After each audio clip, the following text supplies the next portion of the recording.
Seja muito bem-vindo a mais um Encontro com a Palavra. Iniciamos este curso com o estudo do livro de Gênesis.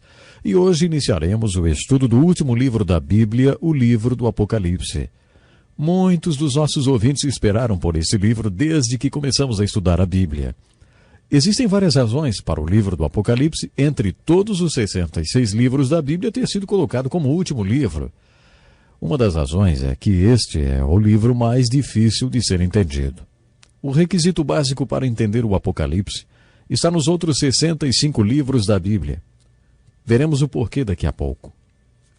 Outra razão por que este é o último livro da Bíblia é porque existem duas áreas de verdade sobre a qual não entenderíamos nada se não fosse o livro do Apocalipse. A palavra grega Apocalipse significa remover ou retirar o véu. O conceito é o seguinte: existem milhões de coisas por trás do véu, pesado, e você nunca descobriria quais são elas. Deus, portanto, remove o véu, de forma que vejamos o que está por trás dele. Tecnicamente, uma revelação é algo que você só sabe porque Deus tirou o véu. As duas áreas que seriam difíceis de se entender sem uma revelação é a maneira como a Bíblia começa e termina. A Bíblia começa com o livro de Gênesis, que significa começo. O livro de Gênesis tem a ver com o começo de tudo. Deus humilhou Jó, um grande pensador e homem espiritual, com a pergunta: onde você estava quando lancei os alicerces da terra? Responda-me se é que você sabe tanto. Como é que Jó poderia saber? Ele estava lá quando tudo aconteceu?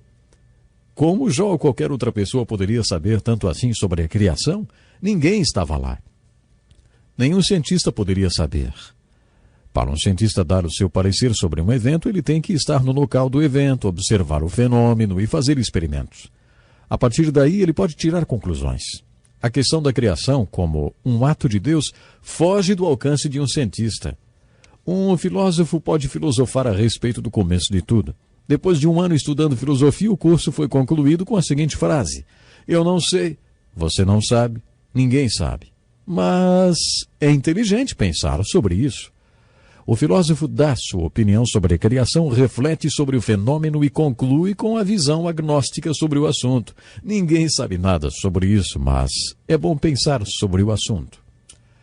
Tem uma pessoa que pode falar com propriedade sobre o assunto. Essa pessoa é o profeta que recebeu uma revelação da parte de Deus. Você pode dizer que não existe esse negócio de revelação. É aí que a fé entra. É sua opção crer que a Bíblia é uma revelação de Deus, ou que ela tem a revelação de Deus. Muitos creem que ela é uma revelação de Deus. A palavra revelação envolve todas as maneiras pelas quais um homem pode se comunicar com Deus. A palavra inspiração é um termo que especifica a maneira pela qual Deus se comunica com um homem através da Escritura. Nesse contexto, a Bíblia é tida como sendo uma revelação especial de Deus. Lendo a Bíblia, descobrimos que ela começa com um profeta dizendo: tive uma revelação de Deus. Deus tirou o véu e me mostrou como tudo começou. Se não fosse assim, nós jamais saberíamos como tudo começou. Se não fosse assim, nós jamais saberíamos. O mesmo se aplica ao fim de todas as coisas. O que vai acontecer? Como podemos conhecer o futuro? Só podemos conhecer o futuro se Deus nos revelar. Por isso a Bíblia termina com um profeta, o apóstolo João, e ele diz: eu, João, irmão e companheiro de vocês no sofrimento, no reino e na perseverança em Jesus, estava na ilha de Pátimos por causa da palavra de Deus e do testemunho de Jesus. No dia do Senhor, que é o primeiro dia da semana, achei-me no Espírito e ouvi por trás de mim uma voz forte, como de trombeta, que dizia: escreve, pois, as coisas que você viu, tanto as presentes como as que acontecerão. A Bíblia começa com uma revelação de como tudo começou e termina com uma revelação de como tudo vai acabar. Antes de começarmos o estudo deste livro, quero passar uma tarefa para você. A parte mais importante do nosso curso vai começar daqui a pouco. Depois, quando você terminar o curso conosco, vai começar o seu próprio estudo da Bíblia. Agora pegue uma folha de papel e faça uma coluna. Coloque um título para esta primeira coluna. Escreva: sinal. Preste atenção no início do livro do Apocalipse. Diz assim: revelação de Jesus Cristo, que Deus lhe deu para mostrar aos seus servos o que em breve há de acontecer. Ele enviou o seu anjo para torná-la conhecida ao seu servo João, que dá testemunho de tudo que viu, isto é, a palavra de Deus e o testemunho de Jesus Cristo. A tradição conta que João foi jogado no óleo quente, mas não morreu. Havia rumores de que ele jamais morreria, porque Jesus tinha dito a Pedro: se eu quiser que ele permaneça vivo até que eu volte, o que lhe importa? Por isso dizem que quando cozinharam João no óleo fervendo, e ele não morreu, decidiram colocá-lo na ilha de Patmos até que ele morresse por lá. Alguns dizem que ele ficou lá sozinho, outros que trabalhou nas minas de sal, realizando trabalhos forçados. Não podemos afirmar com certeza porque essas informações baseiam-se na tradição. Mas o que sabemos com certeza é que em algum momento João foi parar na ilha de Patmos como prisioneiro por causa da sua fé. Sabemos disso porque foi o que ele declarou no primeiro capítulo do seu livro. João recebeu uma revelação de Jesus Cristo. Deus tirou o véu e revelou a João alguma coisa. Atente para o detalhe que João não fala revelações no plural, mas no singular. Revelação de Jesus Cristo. Não houve várias revelações, apenas uma. Esta foi uma revelação de Jesus e significava para João algo muito especial. Esta palavra significada está ligada a signos ou sinais. Isso quer dizer que foi transmitida a João através de uma linguagem de sinais. Os judeus pediam sinais. Eles tinham uma linguagem de sinais muito bonita. E no livro do Apocalipse temos uma compreensão melhor dessa linguagem. João sempre escreveu na forma de sinais. Foi assim que ele escreveu seu evangelho. O livro do Apocalipse é um livro de sinais. Faça uma lista destes sinais na primeira coluna à medida que você lê o Apocalipse. Por exemplo, o cavalo branco, o selo, os 4 seres viventes, o mar de vidro, os 7 candelabros, as 7 taças e todos os outros sinais ou símbolos que você encontrar. Anote. Como nome da segunda coluna, coloque revelação pessoal. Ore pedindo a Deus e ao Espírito Santo que retire o véu. Retire o véu para você e mostre o que todos esses sinais do Apocalipse significam. E então escreva o significado na segunda coluna. Estes símbolos ou sinais são bíblicos e muitos são encontrados em outras passagens da Bíblia. Se você os encontrar em outros livros bíblicos e compreender o significado deles, poderá aplicar o mesmo significado no livro do Apocalipse. Como título da terceira coluna, escreva assim: a palavra. Nesta coluna, faça uma lista das outras referências bíblicas que citam estes símbolos. Uma concordância bíblica será de grande ajuda para você. Existem vários comentários publicados sobre o livro do Apocalipse, escritos por pessoas que acreditam ter recebido do Espírito Santo a interpretação para tais sinais. Na próxima coluna, escreva o significado dos sinais dado por outros comentaristas. Por último, na última coluna, escreva a sua conclusão final. Se você escrever tudo o que encontrar, provavelmente vai acabar com um caderno de umas 150 páginas. Procure se esforçar, porque esta tarefa o ajudará a compreender melhor o livro do Apocalipse. Sendo o livro do Apocalipse tão importante, é realmente especial você tirar um momento para estudá-lo. Na verdade, lendo o livro do Apocalipse, você poderá compreender mais sobre esta linguagem de sinais.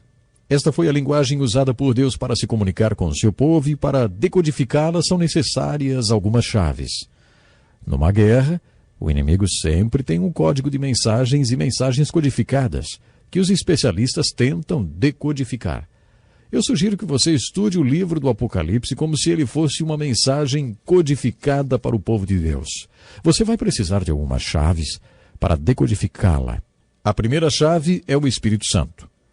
Não dá para entender coisas espirituais sem o Espírito Santo. Isso se aplica principalmente ao livro de Apocalipse. A função do Espírito Santo é nos ensinar o que é espiritual. Por ocasião da última ceia, Jesus disse que a função do Espírito Santo nos mostrar o que está por vir. Este livro trata essencialmente do que ainda está por acontecer. Portanto, o Espírito Santo é a primeira chave que abre o código da mensagem do Apocalipse. A chave número 2 é saber que estes símbolos do livro do Apocalipse são todos símbolos bíblicos. Se você fosse um judeu profundo conhecedor do Velho Testamento, todos estes símbolos do Apocalipse não lhe seriam assim tão estranhos. Fica mesmo muito difícil para uma pessoa entender o Apocalipse se ela não estiver familiarizada com a simbologia da Bíblia. Tomemos, por exemplo, o capítulo 4 do Apocalipse. Diz assim: uma porta que se abre para o céu, através da qual você pode ver o céu.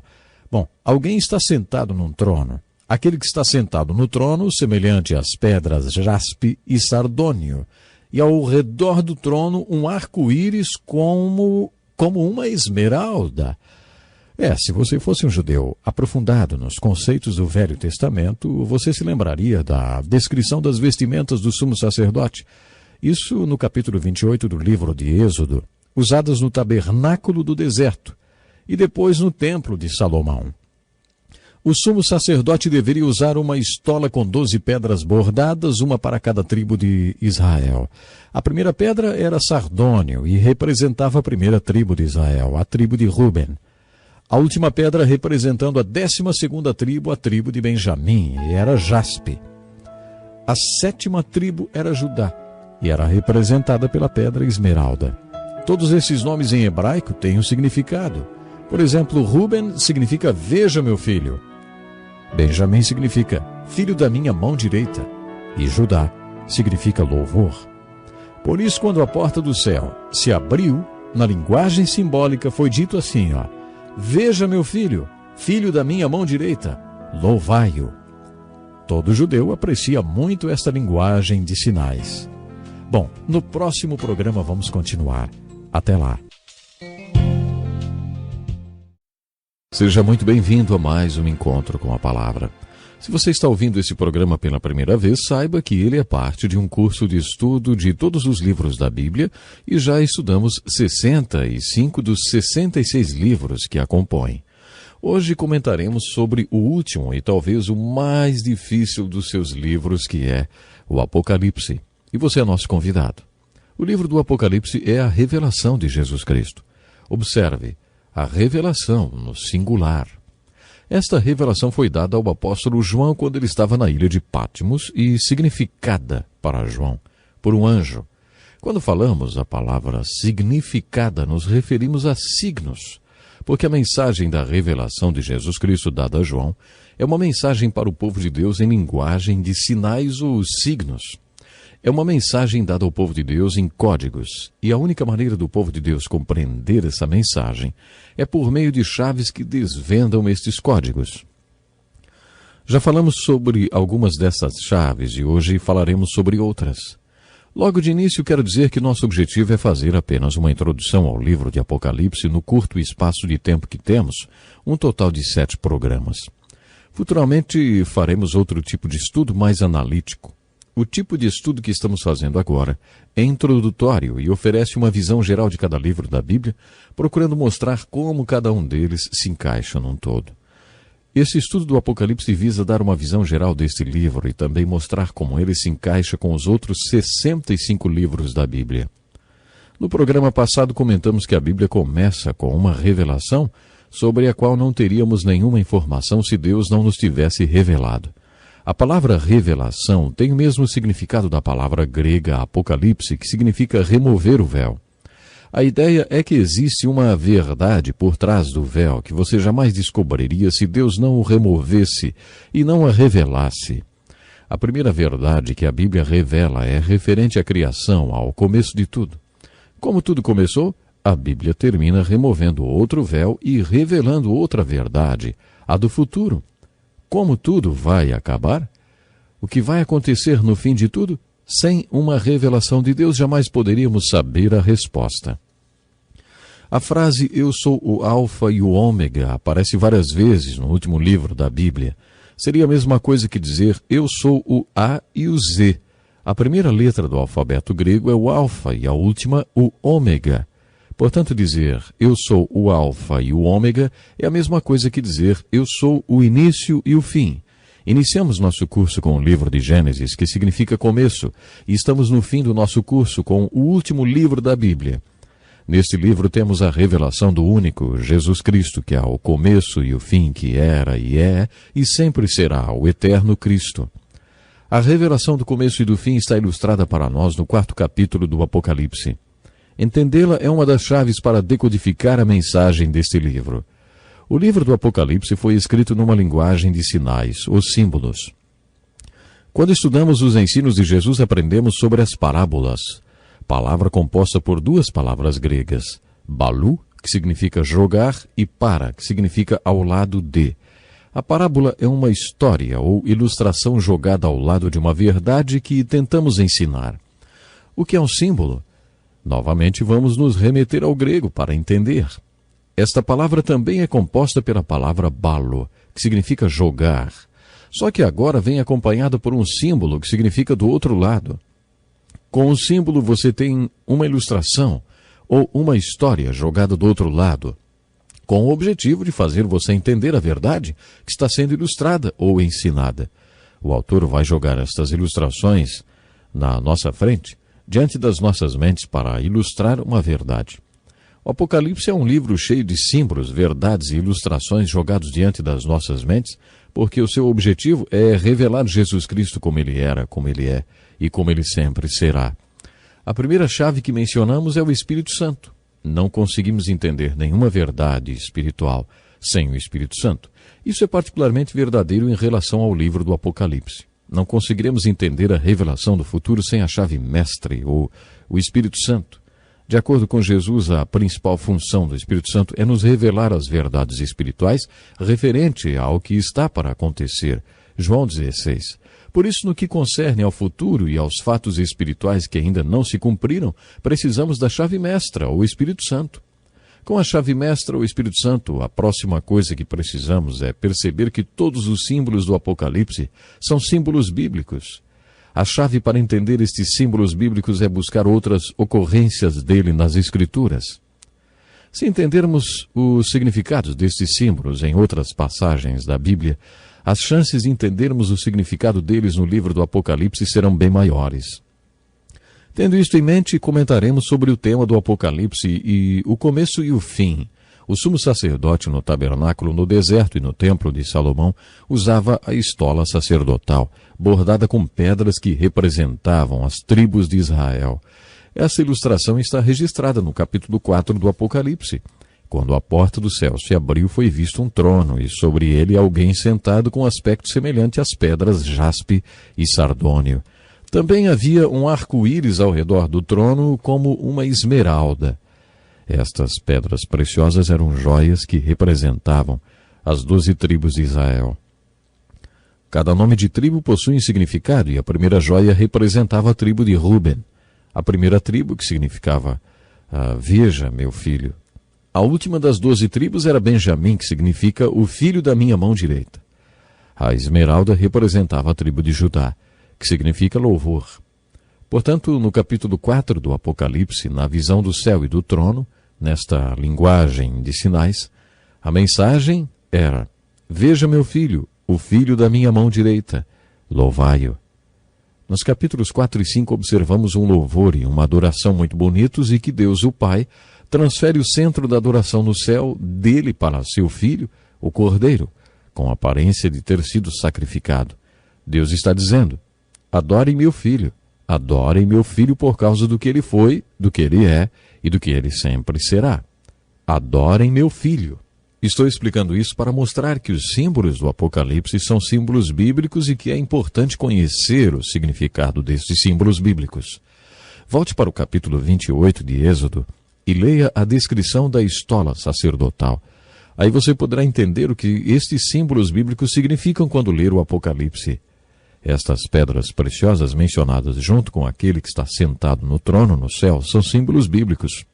Como todos esses símbolos são bíblicos, você pode ver por que os livros da Bíblia foram organizados da forma que o livro de Apocalipse ficasse por último.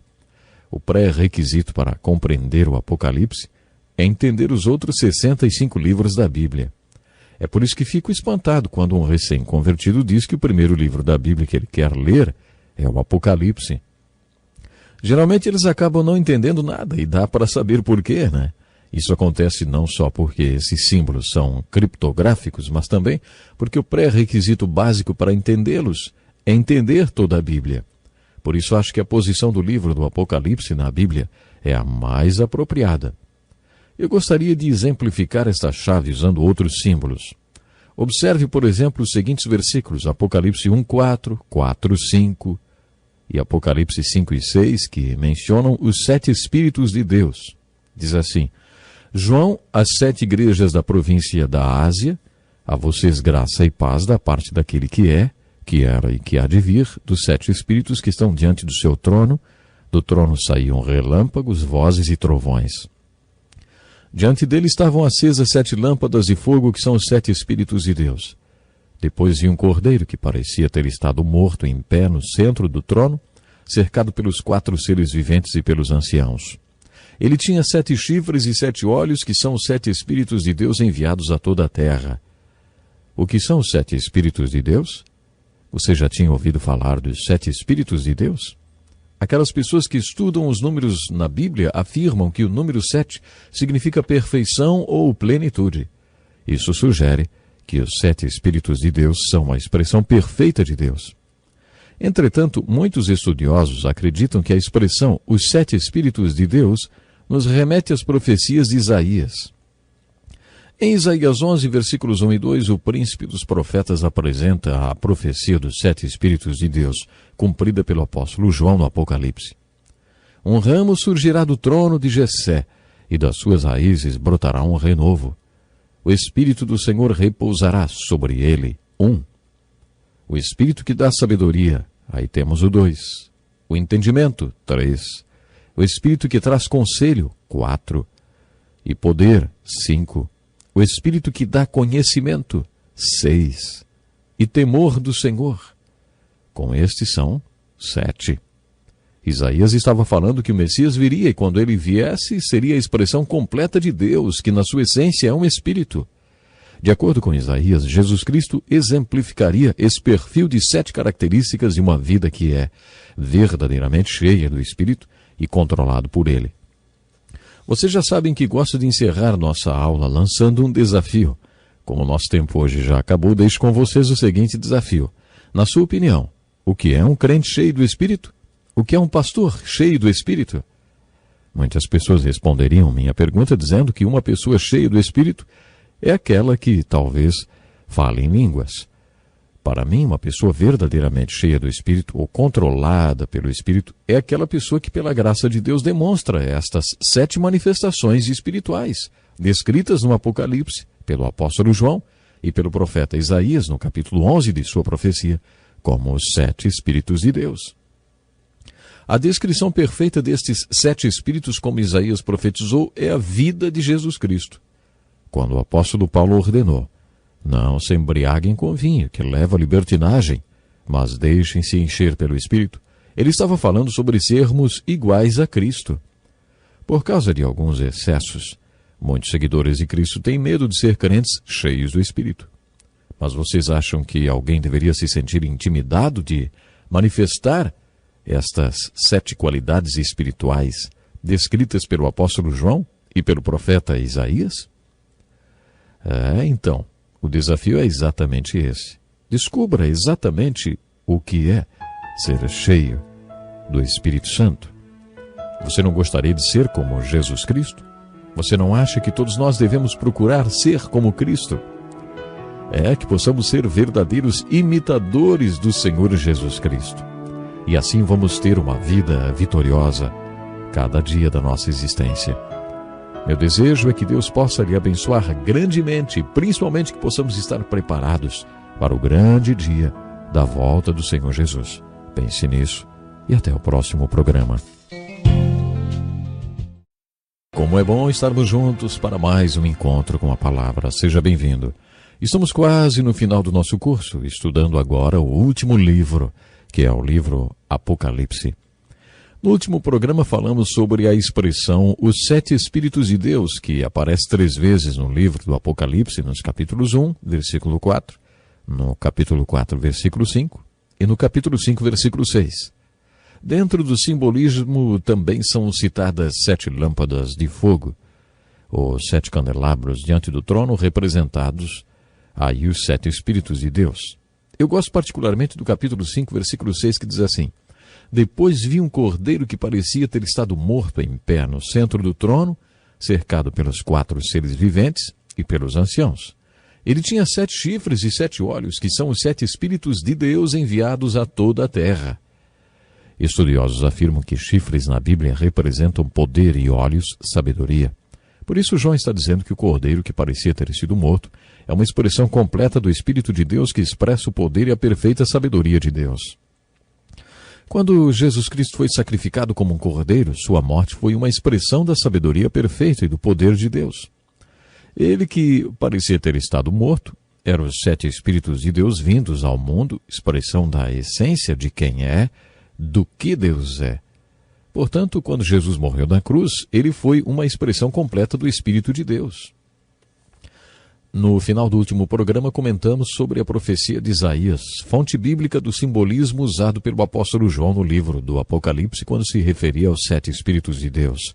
Ouça mais uma vez esta profecia de Isaías, dos 7 Espíritos de Deus, cumprida na vida de Jesus Cristo. Assim escreveu Isaías: Um ramo surgirá do tronco de Jessé, e das suas raízes brotará um renovo. O Espírito do Senhor repousará sobre ele. 1. O Espírito que dá sabedoria. Temos aqui o Espírito 2. E entendimento. 3. O Espírito que traz conselho. 4. E poder. 5. O Espírito que dá conhecimento. 6. E o Espírito que dá temor do Senhor. 7. O Espírito do Senhor foi muito importante no ministério de Jesus. Cristo foi levado pelo Espírito para o deserto, para ser tentado. Ele voltou no poder do Espírito. Ele disse: O Espírito do Senhor está sobre mim, porque ele me ungiu para pregar boas novas. Certamente o Espírito do Senhor estava nele, sobre ele, e se expressando através dele. Jesus tinha o espírito do conhecimento, significando que ele tinha o perfeito conhecimento da palavra de Deus. Quando tentado pelo diabo no deserto, ele respondeu com um conhecimento perfeito das Escrituras. Ele respondeu no espírito do conhecimento. Ele também tinha o espírito de entendimento, conforme ele ensinou na parábola do semeador. A palavra de Deus tem poder, mas este poder só será manifestado se compreendermos a palavra e deixarmos que ela penetre em nossas mentes. A sabedoria é a aplicação do conhecimento e não apenas o entendimento do conhecimento. É a sabedoria na prática. Jesus tinha o espírito da sabedoria porque ele viveu a palavra de Deus. O poder de Jesus como mestre que dentro da sua humanidade ele viveu tudo o que ensinou. Ele tinha o espírito do entendimento e o aplicava perfeitamente, mostrando que tinha também o espírito de sabedoria. Também o espírito do conselho é mencionado aqui, uma vez que Jesus compartilhava a palavra de Deus e sua aplicação com o povo. Jesus estava sempre conversando com alguém. A conversa junto ao poço com a mulher, com Zaqueu. Hoje chamamos isso de aconselhamento. Jesus aconselhava aquela gente. Quando a palavra de Deus é compartilhada, o seu conhecimento, entendimento, aplicação e conselho, então existe poder. Por isso Jesus manifestou o espírito de poder. E depois o espírito de adoração. Jesus era certamente um homem de adoração e demonstrava ter o espírito de adoração. Observe quantas vezes no Novo Testamento encontramos citações contando que Jesus foi para o monte orar e adorar. Jesus gostava muito de fazer isso. E na verdade ele passava metade do tempo fazendo a obra de Deus e outra metade do tempo orando e adorando a Deus. Com frequência as pessoas me perguntam: você é cheio do Espírito? Minha resposta é: nem sempre. E você é? Ninguém está sempre cheio do Espírito. Jesus estava sempre, 100% cheio do Espírito. Mas nós não. Deveríamos estar, poderíamos estar, mas não estamos. As pessoas não entendem bem essa questão. Como um homem ou uma mulher, uma igreja, um pregador, enfim, um crente demonstraria estar cheio do Espírito? Muita gente acha que através de sinais dos dons ou através de uma liturgia especial no culto da igreja. Baseado nesse texto de Isaías referente aos 7 Espíritos de Deus, sabe como eu definiria ser cheio do Espírito Santo? Uma pessoa que é como Cristo. Jesus estava sempre cheio do Espírito. Isso significa que ele estava sempre falando em línguas ou manifestando dons espirituais? Não. Isso quer dizer que ele tinha o Espírito do Senhor, que estava sempre em comunhão contínua e consistente com o Espírito de Deus. Ele tinha o Espírito do conhecimento da palavra de Deus. Ele tinha o Espírito do entendimento. Ele não apenas entendia a palavra de Deus. Ele compreendia as pessoas e sabia como a palavra de Deus deveria ser aplicada em suas vidas. Ele tinha o Espírito da sabedoria, o Espírito do conselho, o Espírito de poder e principalmente o Espírito de adoração. O seu prazer estava em adorar.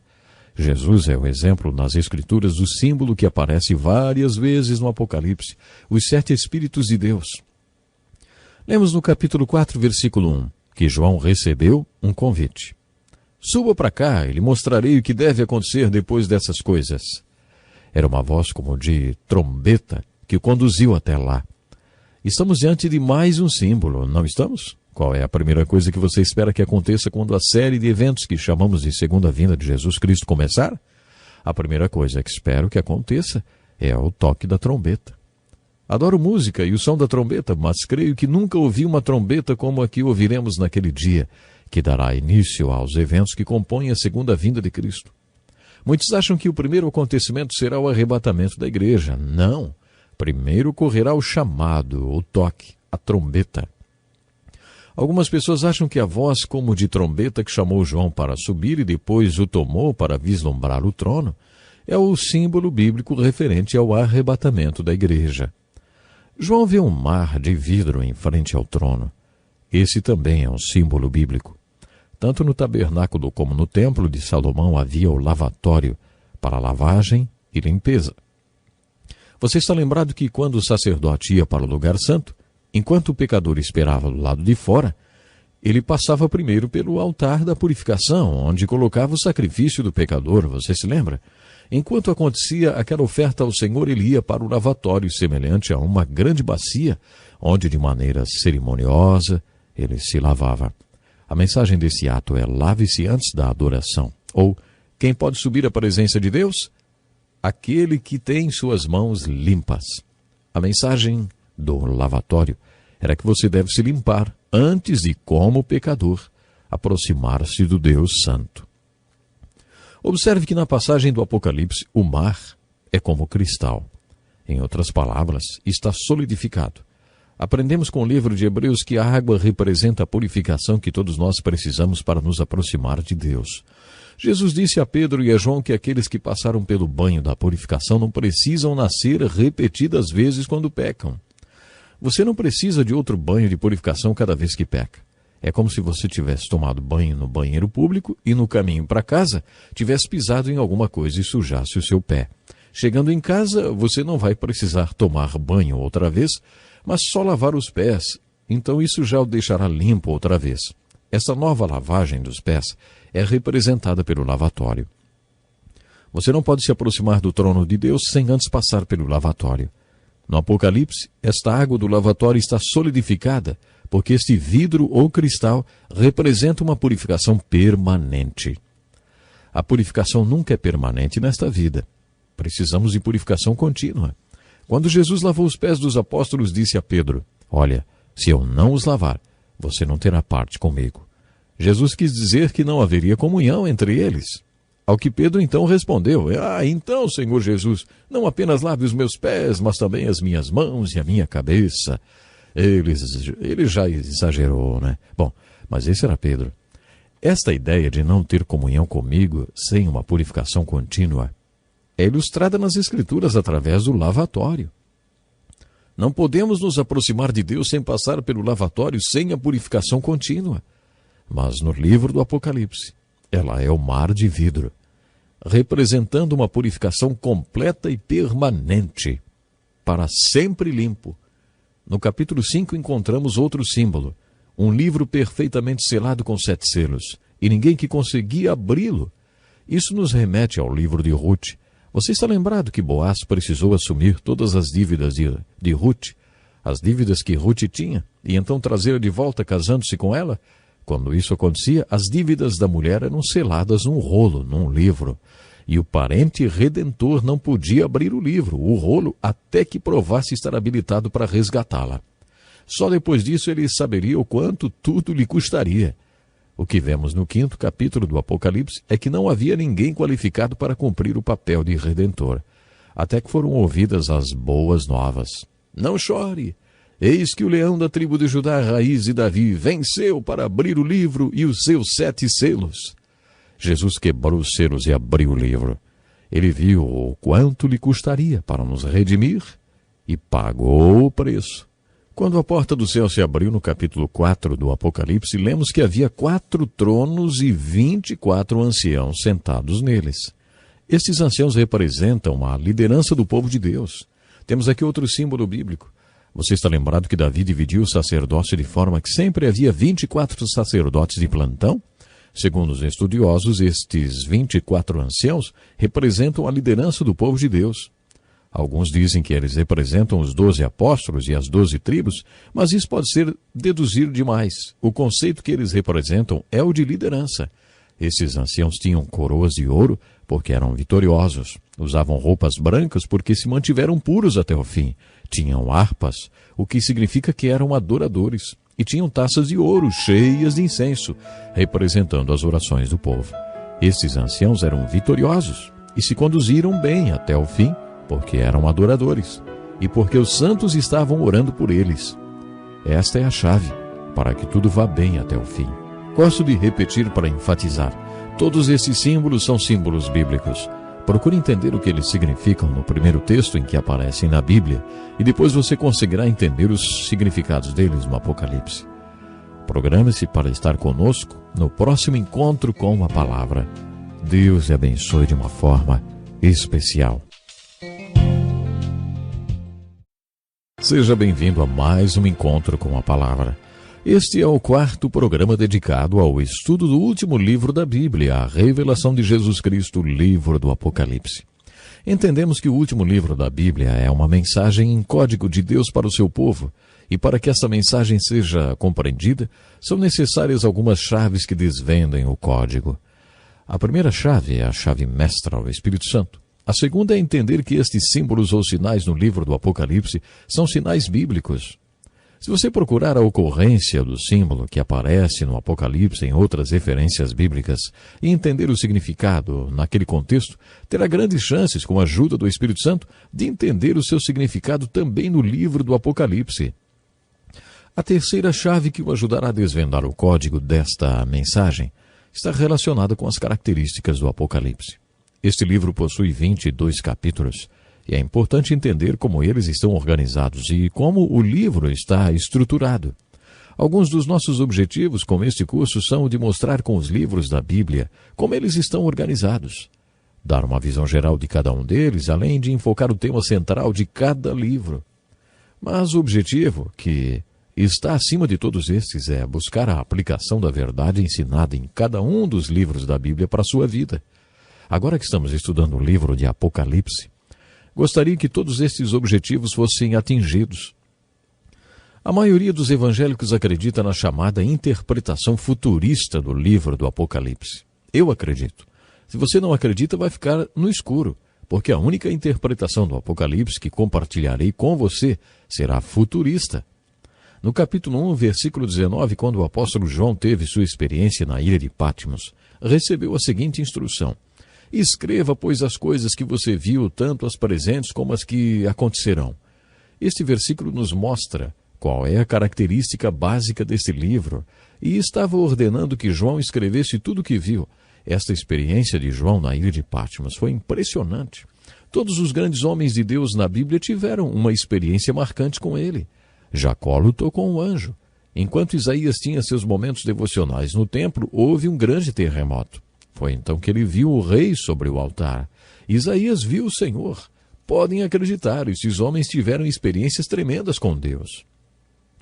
O primeiro capítulo do Apocalipse relata a experiência de João na ilha de Patmos durante o tempo em que esteve exilado por causa de sua fé. No dia do Senhor, que é o primeiro dia da semana, João foi levado pelo Espírito. A expressão levado pelo Espírito significa ele teve uma visão, conforme ele mesmo afirmou. Esta experiência de João é a essência do livro do Apocalipse. Este livro é um registro da revelação de Jesus Cristo para João na ilha de Patmos. Ele recebeu a ordem para escrever esta revelação para as 7 igrejas espalhadas na Ásia Menor. João relata sua experiência no primeiro capítulo do Apocalipse. Eu, João, irmão e companheiro de vocês no sofrimento, no reino e na perseverança em Jesus, estava na ilha de Patmos por causa da palavra de Deus e do testemunho de Jesus. No dia do Senhor achei-me no Espírito e ouvi por trás de mim uma voz forte como de trombeta que dizia: escreva num livro que você vê e envie a estas 7 igrejas: Éfeso, Esmirna, Pérgamo, Tiatira, Sardes, Filadélfia e Laodiceia. Voltei-me para ver quem falava comigo. Voltando-me, vi 7 candelabros de ouro, e entre os candelabros alguém semelhante a um filho de homem, com uma veste que chegava aos seus pés, e um cinturão de ouro ao redor do peito. Sua cabeça e seus cabelos eram brancos como a lã, tão brancos quanto a neve, e seus olhos eram como chama de fogo. Seus pés eram como o bronze numa fornalha ardente, e sua voz como o som de muitas águas. Tinha em sua mão 7 estrelas, e da sua boca saía uma espada afiada de 2 gumes. Sua face era como o sol quando brilha em todo o seu fulgor. Quando o vi, caí aos seus pés como morto. Então ele colocou sua mão direita sobre mim e disse: não tenha medo, eu sou o primeiro e o último. Sou aquele que vive. Estive morto, mas agora estou vivo para todo sempre. E tenho as chaves da morte e do Hades. Escreva, pois, as coisas que você viu, tanto as presentes como as que acontecerão. Este é o ministério das 7 estrelas que você viu em minha mão direita e dos 7 candelabros. As 7 estrelas são os anjos das 7 igrejas e os 7 candelabros são as 7 igrejas. A palavra anjos poderia ser traduzida do original grego por pastores. Este é um estudo que visa dar a vocês uma visão geral do livro do Apocalipse. E por isso nós não vamos poder nos deter na experiência de João. Os detalhes das experiências dos servos do Senhor mencionadas na Bíblia não são enfatizados. Por isso quero usar o curto espaço de tempo que nós temos para enfocar os resultados desta experiência e não os detalhes. Preste atenção nos verbos usados neste relato de João. Achei-me no Espírito. Ouvi por trás de mim uma voz forte, como de trombeta. Voltei-me para ver quem falava comigo. Você não acha que a experiência de João é parecida com a experiência de Moisés diante da sarça ardente, que não era consumida pelo fogo? Ele disse: que impressionante! Pensou: por que a sarça não se queima? Vou ver isso de perto. Quando o Senhor viu que Moisés ia se aproximar para ver, ele se revelou para Moisés e falou com ele face a face, como se fosse de homem para homem. Poderíamos dizer que o simbolismo destes episódios é que o pré-requisito para ter uma experiência profunda com Deus é voltar-se para Ele, ir até Ele, aproximar-se. Peçam um pedido intenso, e lhes será dado. Busquem uma busca intensa, e encontrarão. Batam, e a porta lhes será aberta, pois todo o que pede recebe, o que busca encontra, e aquele que bate, a porta será aberta. João estava numa ilha. Não sabemos por quanto tempo ele ficou lá, mas ele se virou como Moisés fez no deserto. Ele se virou para ver de onde vinha aquela voz que falava com ele. Ele se virou e a voz falou. Observe os verbos que João usou para descrever o que aconteceu. Voltando-me, vi. Quando o vi, caí aos seus pés como morto. Todos que veem Deus, não importa se lutando com um anjo ou num redemoinho, ou num terremoto, ou no templo, não importa os detalhes, quando veem Deus, todos ficam sem palavras para se expressar e ficam impressionados com a majestade dele. Também ficam sem palavras para expressar a consciência do seu próprio pecado. Santo, santo, santo é o Senhor dos exércitos. A terra inteira está cheia da sua glória. Foi assim que Isaías se sentiu. Ai de mim, estou perdido, pois sou um homem de lábios impuros e vivo no meio de um povo de lábios impuros. Foi assim que Isaías se sentiu quando viu o Senhor. Com João foi a mesma coisa. Quando ele viu a Cristo, o Cristo eterno, ele caiu aos seus pés como se estivesse morto. Jesus nos chamou para morrermos para nossos próprios planos, vontade e querer, e vivermos para Ele. Quando João caiu aos seus pés como morto, Jesus colocou sua mão sobre ele e disse: "Não tenha medo, eu sou o primeiro e o último." O Espírito Santo precisa fazer uma obra na vida de uma pessoa, para depois, como resultado desta obra, Jesus se tornar o primeiro na vida dela. Jesus disse a Nicodemos: "Digo-lhes a verdade. Ninguém pode ver o reino de Deus se não nascer de novo. Ninguém pode entrar no reino de Deus se não nascer da água e do Espírito. Só mesmo quem nasceu de novo pode ter um relacionamento íntimo com Jesus." Imagine a cena. O Cristo ressurreto, o Cristo eterno, colocando a mão sobre João e dizendo: "Eu sou o primeiro." Muitos acreditam que o apóstolo João estava terminando a primeira parte de sua missão quando registrou aquela experiência. A ordem foi: "Escreve, pois, as coisas que você viu." Depois ele ouviu: "Escreve isto, pois essas palavras são verdadeiras e dignas de confiança." João deveria escrever sobre as coisas que existiam nas 7 igrejas.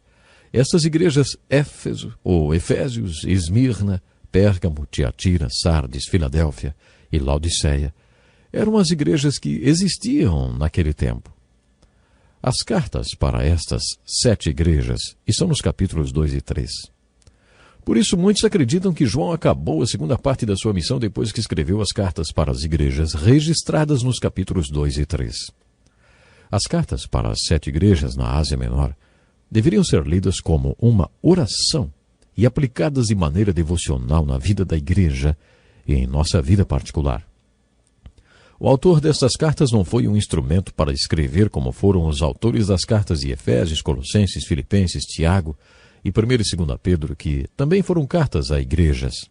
Desta vez o autor foi o próprio Cristo vivo e ressurreto. Era o Cristo ressurgido falando com João e através de João para aquelas igrejas. Algumas destas cartas foram finalizadas com as palavras: "Aquele que tem ouvidos, ouça o que o Espírito diz às igrejas."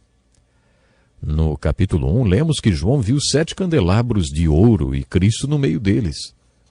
Onde Cristo está hoje? Você está lembrado que os sábios do Oriente também fizeram esta pergunta?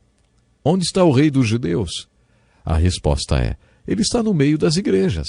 Apesar dessas igrejas terem vários problemas, o Cristo vivo e ressurreto está no meio das igrejas e tem uma mensagem para elas.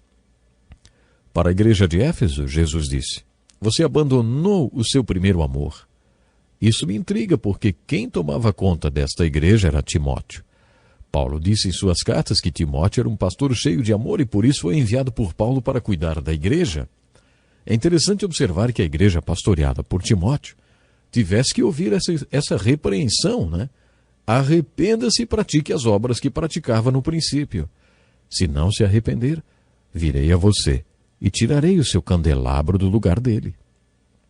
Creio que este seja um desafio e tanto.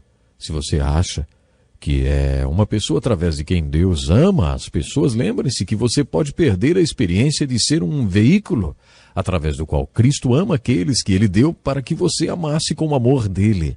Você pode perder essa bênção. Por isso a exortação nessa carta é: arrependa-se. É óbvio que estas cartas foram escritas para crentes. Será que os crentes precisam se arrepender? Claro que sim. Você não se arrepende apenas uma vez. Precisamos nos arrepender sempre. Por causa dessa necessidade de constante arrependimento, Jesus instituiu a Santa Ceia, ou a Eucaristia, a Ceia do Senhor. Não importa o nome dado, a instrução é para que durante a observação desse ato de adoração instituída pelo Senhor, haja um autoexame e arrependimento dos pecados conhecidos e também dos desconhecidos, que impedem a nossa comunhão com Jesus. Que pena, o tempo já acabou. Deixa um desafio. Leia os capítulos 2 e 3 do Apocalipse, as cartas às igrejas. E esteja conosco para o próximo programa. Deus lhe abençoe. Seja muito bem-vindo a mais um encontro com a palavra. Estamos quase no final do estudo de todos os livros da Bíblia. que mesmo que hoje seja a primeira vez que você participa desse programa, eu o desafio a juntar-se a nós. Nunca é tarde demais para começar a estudar a Bíblia, a Santa Palavra de Deus. No final do último programa, comentamos sobre as cartas às 7 igrejas do Apocalipse, nos capítulos 2 e 3. Alguns estudiosos acreditam que estas 7 igrejas, além de serem igrejas que existiram realmente, são também um retrato da igreja hoje. O livro do Apocalipse é fascinante, muito profundo e uma fonte inesgotável de ensino. Procure se lembrar que não é uma questão de ser uma mensagem para a igreja que ficou no passado ou para a igreja de hoje. Geralmente são para as duas. Quando estudamos as 7 igrejas, observamos que as características daquelas igrejas servem para retratar as características da igreja de hoje. Os que concordam com esta ideia acreditam que a carta à igreja de Laodiceia representa as igrejas dos tempos modernos. A igreja de hoje é morna, sem entusiasmo, muito rica, que acha que não precisa de nada. E não sabe que espiritualmente é miserável, pobre, cega e nua. A exortação à igreja de hoje é: você deve se sentir com roupas brancas. Você deve se arrepender e ser purificada pelo fogo do castigo da perseguição para que fique pura como ouro. Está nesta carta, que é a passagem tão conhecida de todos nós: repreendo e disciplino aqueles que eu amo. Por isso seja diligente e arrependa-se. O Cristo ressurreto está dando uma mensagem bem direta para a igreja de Laodiceia. Olha, eu a amo demais para permitir que você continue a ter comigo esta relação indiferente. Por isso estou batendo a porta da sua vida. Estes problemas que você não consegue resolver, sou eu batendo na sua porta. Veja o que há por trás das tempestades e dos problemas que você não consegue resolver. Eu estou batendo a porta da sua vida porque amo você. Abra a porta da sua vida e me convide para entrar no seu coração e nas áreas mais importantes da sua vida para que tenhamos comunhão. Depois que João transcreve as cartas para as 7 igrejas, ele conclui a segunda parte de sua missão. Para muitos, a parte mais importante desta missão começa no capítulo 4. No capítulo 1, João registrou sua experiência e o que viu. Nos capítulos 2 e 3, ele registrou a situação das igrejas através das cartas para elas. Mas a partir do capítulo 4, João iniciou outra parte de sua missão. Suba para cá e lhe mostrarei o que deve acontecer depois dessas coisas. A maior parte do Apocalipse refere-se ao que vai acontecer no futuro. A partir do capítulo 4 até o final do livro, todo o seu conteúdo é referente ao futuro. Esta característica é uma das chaves que nos ajudará a compreender o livro do Apocalipse. Para enfocar melhor a chave de número 4, que nos ajudará a decodificar a mensagem do Apocalipse, precisamos entender a cronologia dos capítulos 6 ao 19. Os capítulos 4 e 5 são relativamente fáceis. Eles possuem uma linguagem de sinais muito bonita relacionada à adoração no céu. Estes 2 capítulos são os meus preferidos do livro do Apocalipse. Eles são absolutamente belos, repletos de revelações sobre o céu. Já no capítulo 6, o tom muda e o livro se torna mais difícil de ser compreendido. Conheço vários pastores que, quando começam a pregar sobre o Apocalipse, se saem muito bem no princípio. Eles falam da experiência de João, uma bênção para todos que leem.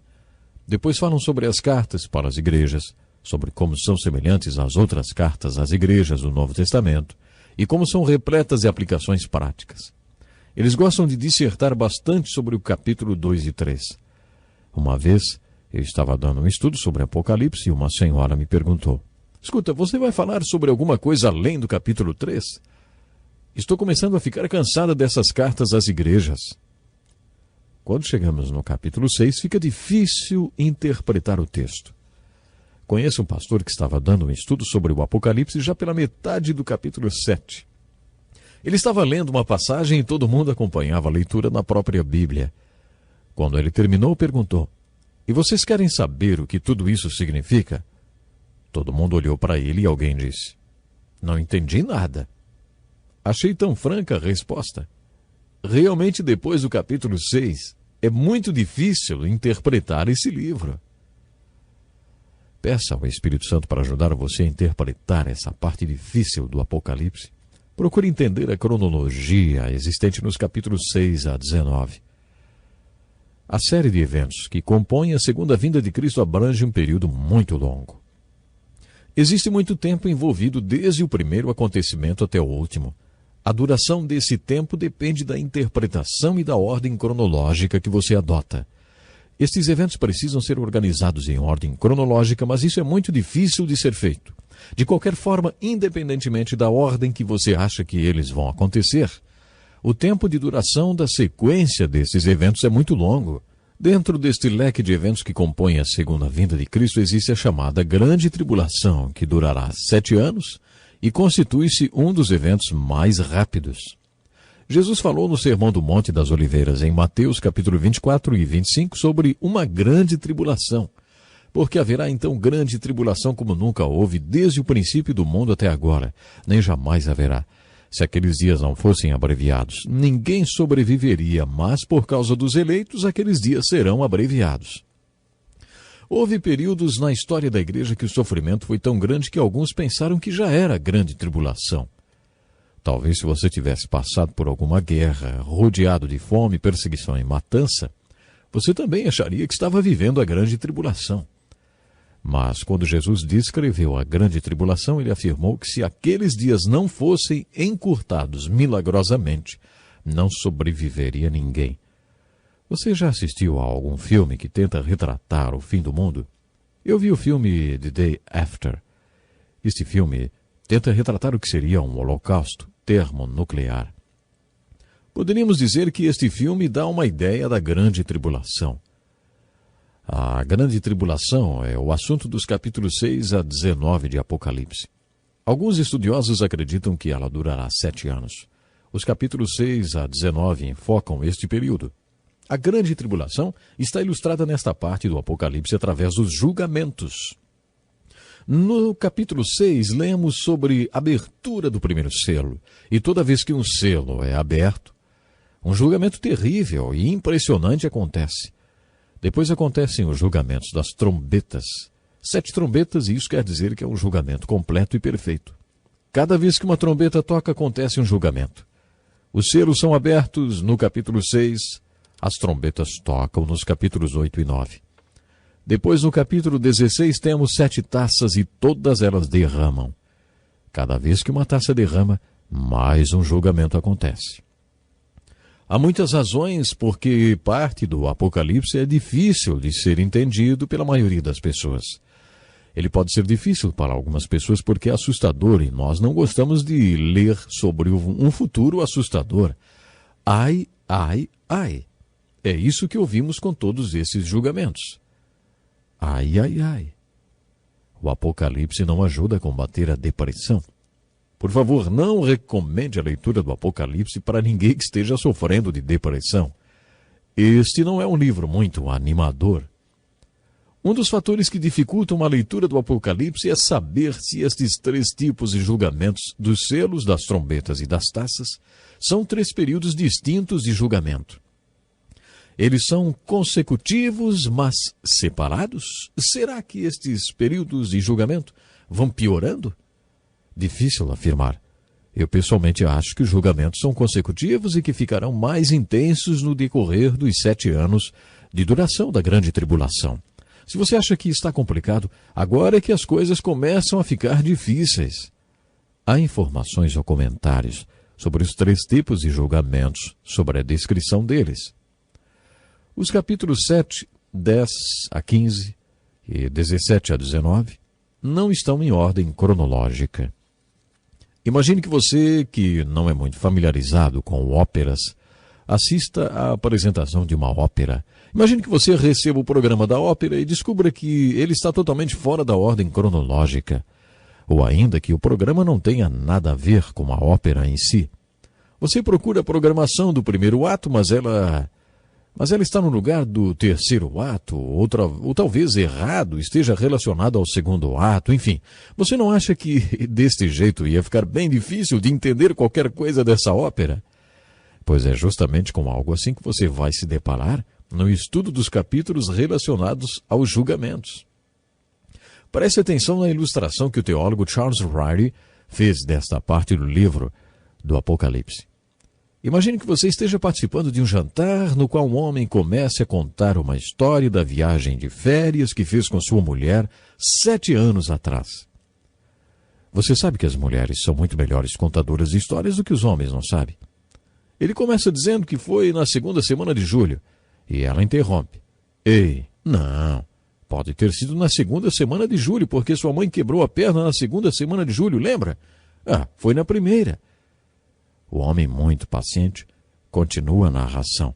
Mas como a mulher sabe contar a história melhor do que ele, ela continua interrompendo para acrescentar uma informação e outra, e na maioria das vezes, fora da ordem dos acontecimentos. Só quando os dois terminam de contar tudo é que você entende a história toda. É mais ou menos isso que acontece nesses capítulos do Apocalipse. Há 3 julgamentos, provavelmente todos relacionados com a grande tribulação. Entre um julgamento e outro, há o acréscimo de detalhes, que não são relatados na ordem cronológica. Se você estiver avisado disso, não vai se confundir tanto durante a leitura. Mas sabendo disso, em posse da chave mestra, o Espírito Santo, é possível que você encontre a espinha dorsal do texto dos 3 julgamentos. A seguir, vá montando o quebra-cabeça, acrescentando os comentários e pedindo ao Espírito Santo que mostre a você onde cada um dos comentários se encaixa. Existem algumas razões porque o texto que começa no capítulo 6 e vai até a metade do 19 é considerada a parte mais difícil de ser compreendida. Mas esta parte do livro do Apocalipse não é impossível de ser entendida. Minha oração é que com a chave mestra, o Espírito Santo, e esta visão que compartilhei com você, revelada a homens santos de Deus, ajudem você a compreender a parte mais difícil do livro do Apocalipse. Continuaremos o estudo deste livro no próximo programa.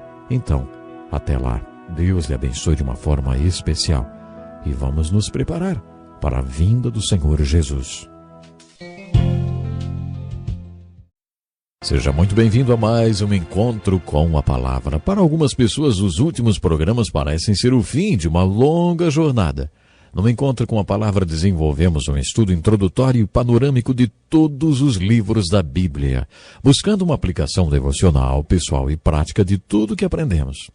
Iniciamos o curso com o livro de Gênesis e no próximo programa, depois de 358 aulas, finalizaremos o nosso estudo de toda a Bíblia. Que vitória!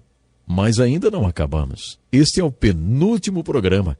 Portanto, abra sua Bíblia para estudar o Apocalipse, o livro da revelação de Jesus Cristo. Esse curso não tem a pretensão de dar uma visão profunda dos livros da Bíblia, porque é um curso introdutório e panorâmico. Nosso objetivo é que ele sirva de estímulo para que você comece a ler e estudar a Bíblia sozinho. Este é o objetivo do programa.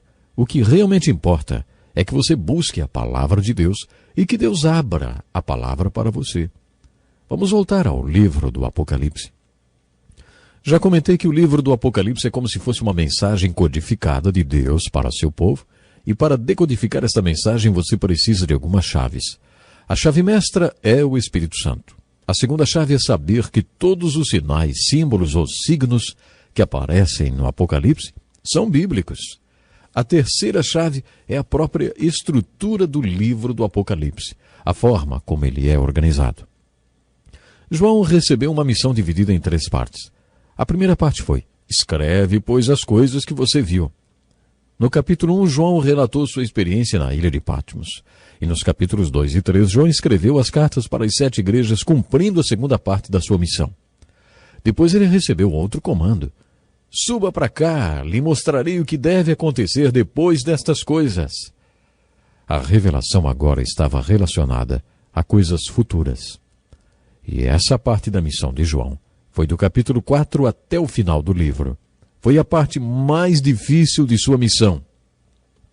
A próxima chave tem a ver com a estrutura e a organização do Apocalipse. Entender como os capítulos de 6 a 19 foram organizados.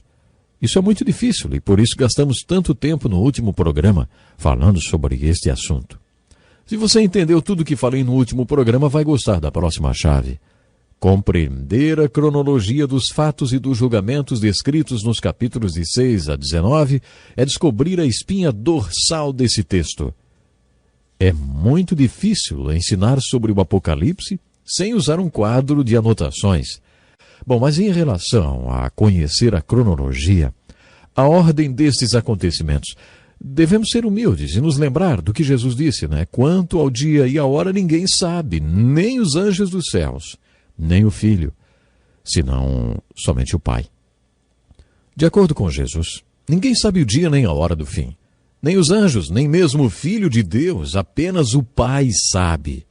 Pense bem nisso. Se os anjos não sabem, se o Filho de Deus não sabe, se apenas o Pai sabe, quem somos nós para querer saber quando tudo vai acontecer? Você acha que não precisamos ser humildes a respeito da cronologia dos eventos relatados no Apocalipse? Podemos ser dogmáticos e fazer afirmações enfáticas a respeito da existência dos fatos. Mas devemos ser bem humildes e admitir que não temos como descobrir quando tudo vai acontecer, porque Jesus falou que não nos compete saber os tempos e as estações desses eventos.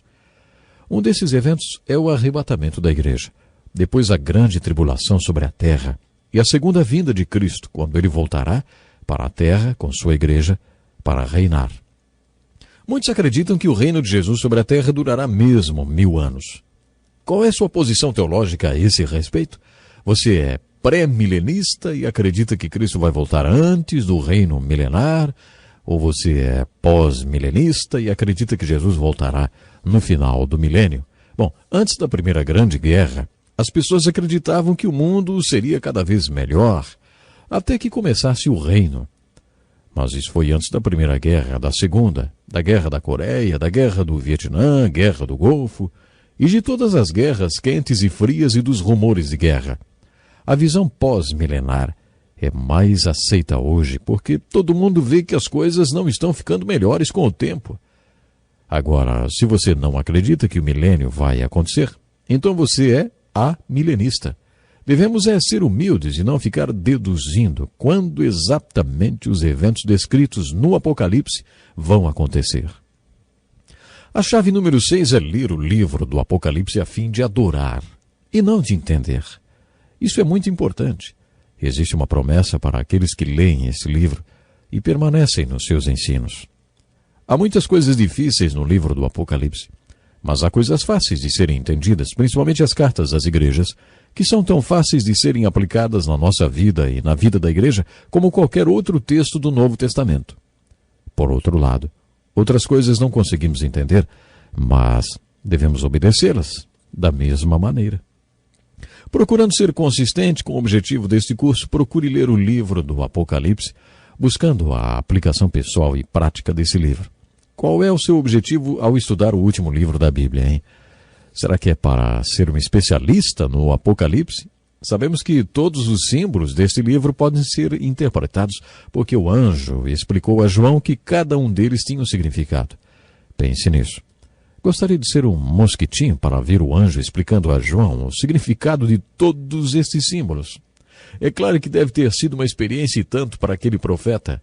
Tanto foi que 2 vezes, uma no capítulo 19, versículo 10, e outra no capítulo 22, versículo 8 e 9, João caiu aos pés do anjo e adorou aquele que interpretou todos os símbolos para ele. Fica fácil entender por que João quis adorar o anjo que o ajudou a entender este livro.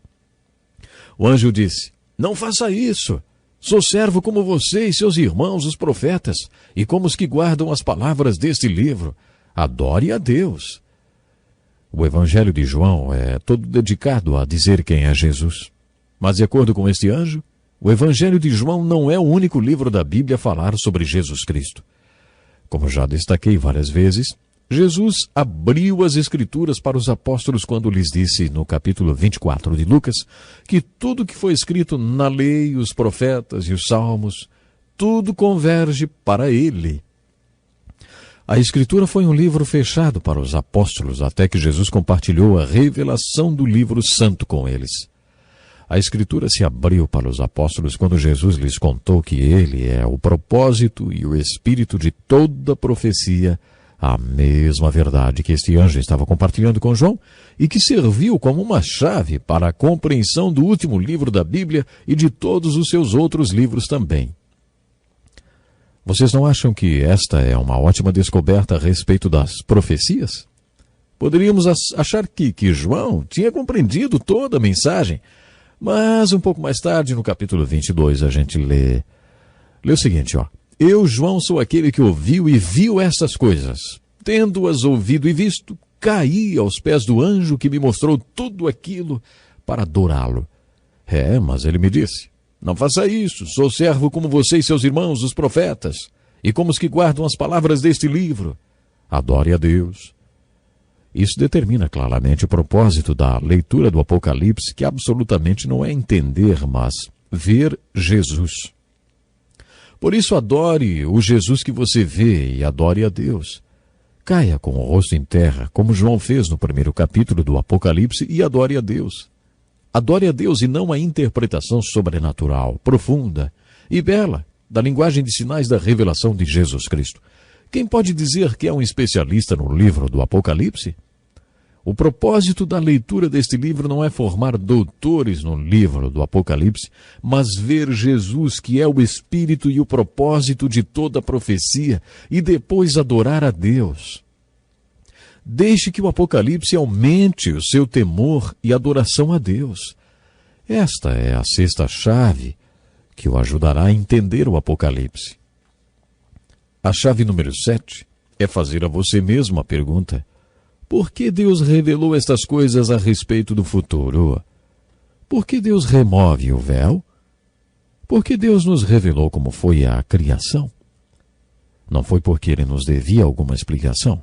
Deus não precisa prestar conta a nós sobre o que vai acontecer. Ele não tem de nos informar o que vai acontecer no futuro para que tudo aconteça.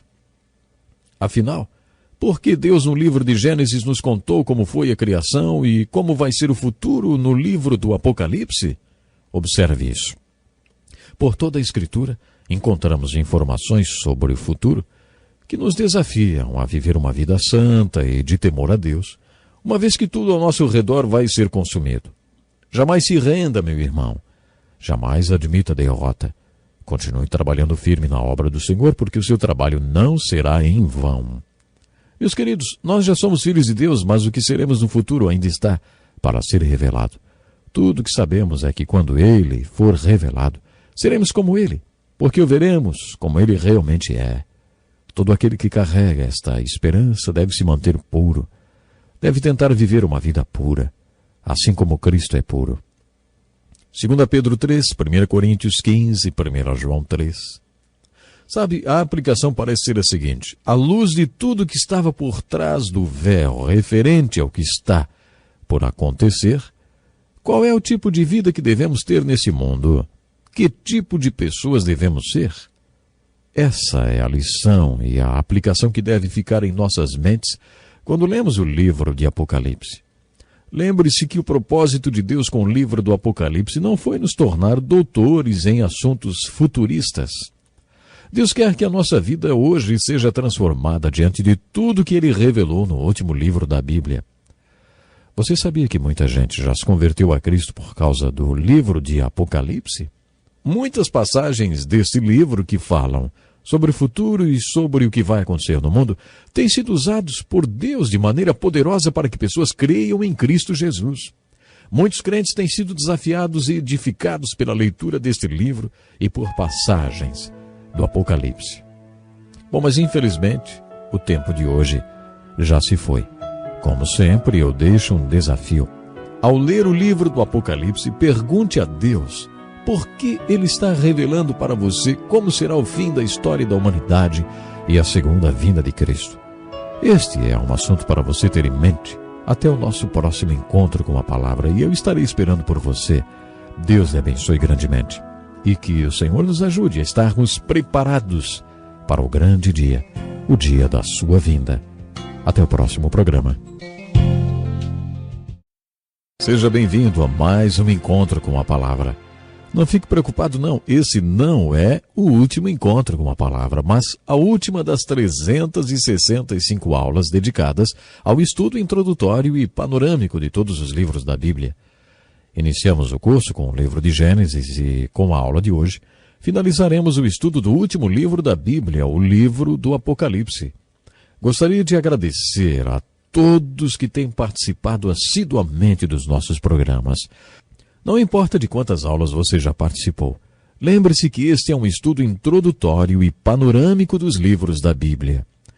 Nosso objetivo é desafiá-lo a estudar a Bíblia em profundidade e fazer com que a palavra de Deus entre na vida dos ouvintes e os ouvintes entrem na palavra de Deus.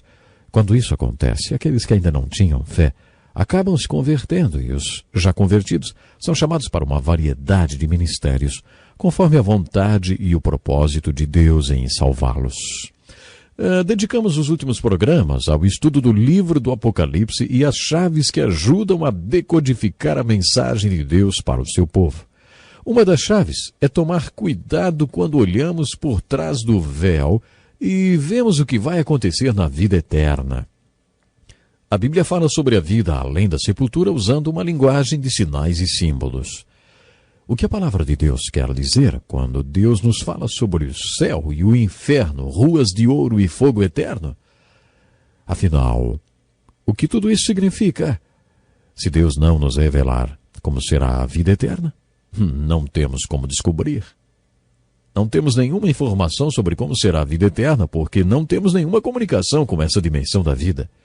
Jesus esteve lá e voltou para que pudéssemos saber como é. Mas ele teve de usar símbolos, porque afinal, nunca fomos lá e não temos nenhuma referência para nos ajudar a entender o mundo além da sepultura, no céu ou no inferno. Se você quer realmente saber como vai ser a vida no futuro, não estude o livro do Apocalipse com uma ideia pré-concebida. Vamos supor que alguém que você sabe que não tinha fé já tenha ido para outra dimensão. Imagine o caso de uma viúva. Ela pode ter a tendência de ler tudo sobre o Apocalipse, sempre imaginando como tudo se relaciona com seu falecido marido. Se você tenta dizer à pessoa o que significam todos os símbolos, ela diz: "Não, isso não é verdade, porque senão como ficaria o meu marido?" Eu não acho isso muito confortante e, além do mais, não podemos dizer para uma pessoa: "Você sabia que vai parar num lugar muito quente e queimar para todo sempre?" Vocês acham que isso pode trazer algum consolo para uma viúva, por exemplo? Ficar falando sobre o inferno e sobre onde o marido dela pode estar não vai ser nada edificante nem confortante. Mas é aí que eu quero chegar. Também não devemos estudar o Apocalipse com uma ideia pré-concebida que as coisas vão ser assim ou assado, só porque é isso que você quer, ou porque você está pensando nos seus queridos que já partiram. Esse tipo de predisposição não vai levá-lo à verdade sobre a vida eterna. Por isso, tome cuidado com ideias preconcebidas sobre o que está por trás do véu. Antes de qualquer coisa mais, quero te fazer um convite. Se posicione diante do véu com a mesma atitude de Samuel. Ele diz: "Fala, Senhor, pois o teu servo está ouvindo." Peça a Deus para mostrar a você o que está por trás do véu e procure se livrar de qualquer ideia pré-concebida. Meus dois capítulos preferidos são o 4 e o 5. Nos dois, o versículo 9 é importante. Nesses capítulos, observamos que tudo que é mencionado está posicionado ao redor do trono, que ocupa o lugar central no céu. O cordeiro de pé junto ao trono. Os 24 anciãos estão ao redor do trono. Relâmpago, vozes e trovões saem do trono. Os 7 candelabros de fogo estão diante do trono. O mar de vidro está diante do trono. A voz como de muitos anjos é ouvida ao redor do trono. Observe como isso é importante. Toda criatura no céu, na terra e debaixo da terra, e tudo que há no mar, não são mencionados como estando diante do trono, porque eles não estão lá no céu.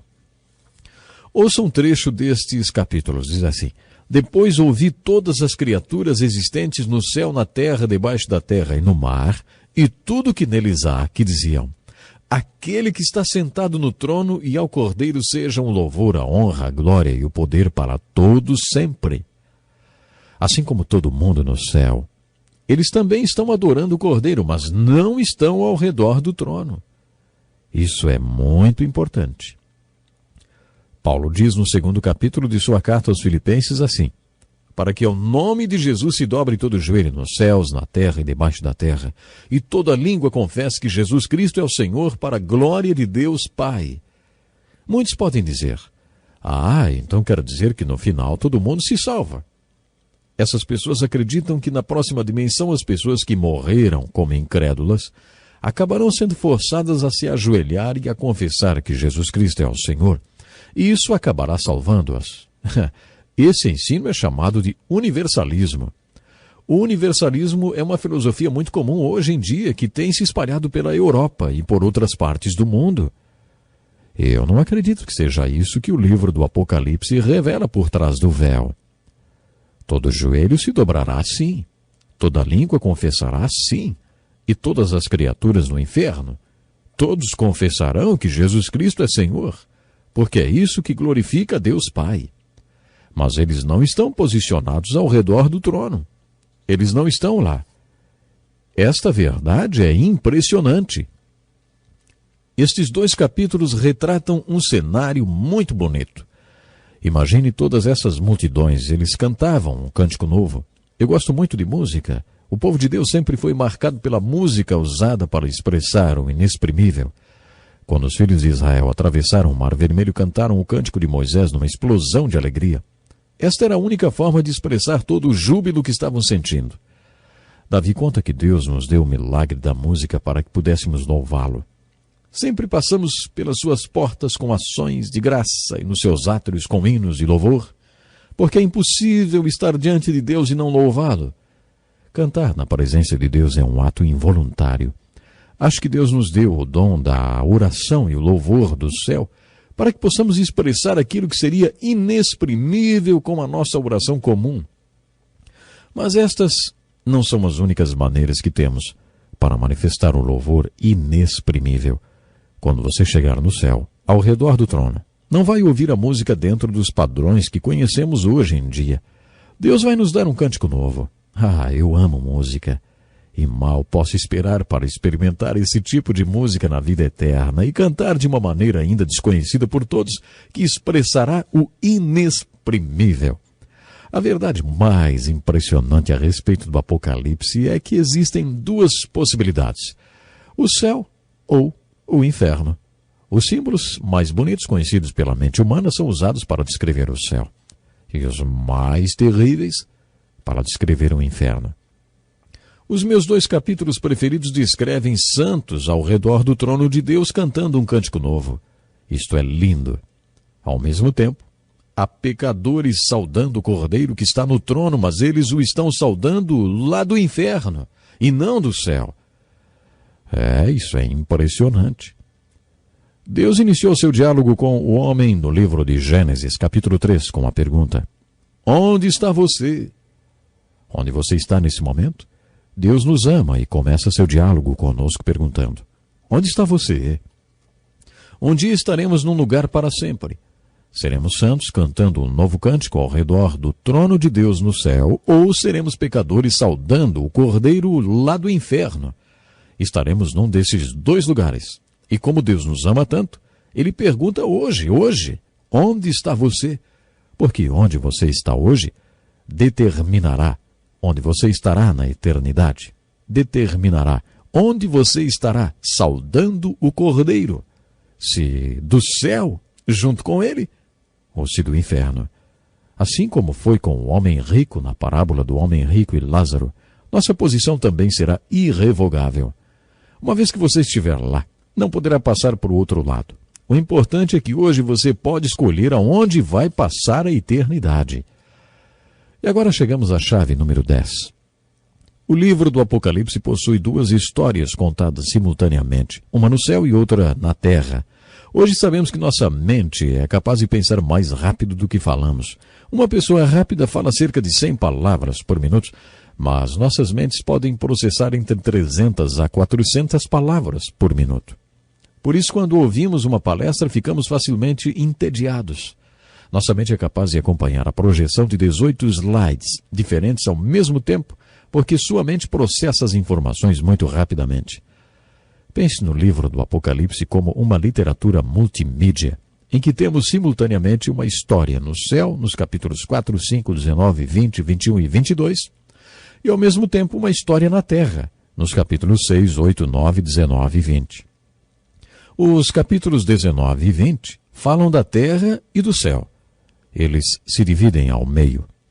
A chave número 11 é: nunca esquecer que algumas informações extras ajudam na compreensão do tema principal das duas histórias, mas estas informações não estão em ordem cronológica. A chave número 12 é: o livro do Apocalipse é um livro sobre Jesus Cristo. Por isso, assim como procuramos Jesus no Evangelho de João e até no Velho Testamento, procure por Jesus Cristo também no livro do Apocalipse. Os evangelhos revelam o Cristo sofredor. As epístolas revelam o Salvador como cabeça da sua igreja, comprada por ele com seu próprio sangue. Mas o Cristo do Apocalipse é o Rei dos Reis e o Senhor dos Senhores. No segundo advento de Cristo, eles não vão puxar sua barba, nem lhe colocarão uma coroa de espinhos. Jesus será o Rei dos Reis e o Senhor dos Senhores. Procure por esta revelação de Cristo Jesus. Veja o Cristo revelado como o absoluto Rei dos Reis e Senhor dos Senhores. A chave número 13 é observar que João foi informado que receberia uma revelação que ele deveria transmitir. A chave 14 é perceber que é possível compreender este livro. A chave número 15 é comparar esse livro e todas suas passagens escatológicas referentes aos últimos acontecimentos com outras passagens da Bíblia. Agora quero agradecer de coração a você que participou desse estudo do Velho Testamento e agora terminando o estudo do Novo Testamento. Mas encontro com a palavra vai continuar. Deus lhe abençoe.